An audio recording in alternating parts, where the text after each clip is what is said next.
Hello guys, samahan niyo po ako, gagawa po tayo ng creamy gelatin with pineapple and raisins. Ito po ang aking ingredients: green gulaman, tidbits, raisin, evap, and syempre white sugar. Tutunawin lang po natin ang powdered gulaman sa lukewarm water. Ayan. Hindi mainit, hindi malamig. Ilalagay na rin po natin ang white sugar. Depende po kung gaano katamis ang gusto nyo. Pwede nyo pong damihan kung gusto nyo po ng matamis, at pwede nyo ring bawasan para hindi masyadong matamis. Ayan. Ang ginagawa ko po is sinasama ko na pati yung juice ng pineapple.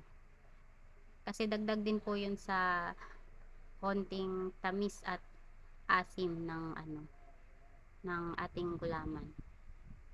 Ayan. Syempre, hahaluin lang natin hanggang sa matunaw yung powdered gulaman.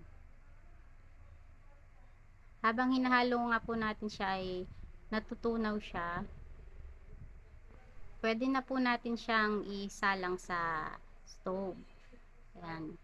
Continuous lang po ng paghalo, at saka low fire lang po.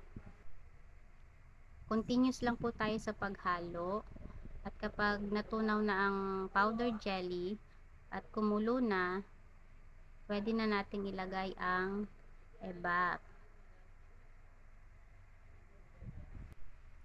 Ito pong ginawa ko ay isa po sa mga pinakasimpleng gulaman recipe. Hindi po siya expensive. Konti lang po ang kailangan yung pera para makagawa po tayo ng creamy gulaman, creamy jelly. Ayan. Siyempre, hahaluin natin ulit siya hanggang sa matunaw. Kung mapapansin niyo po, meron po siyang mga hindi natutunaw na jelly. Ang ginagawa ko po dyan, ini-strain ko na lang po para matanggal yung mga buo-buong jelly. Masarap po itong dessert. Ito ay isa sa mga favorite dessert ko kasi simple lang at masarap naman. Tsaka hindi mabigat sa bulsa. Ayan, ayan na po ang kinalabasan. Nilagay ko na po siya sa mga Tupperware, mga lagayan. Ayan. Ito na po ang finished product. Thank you for watching.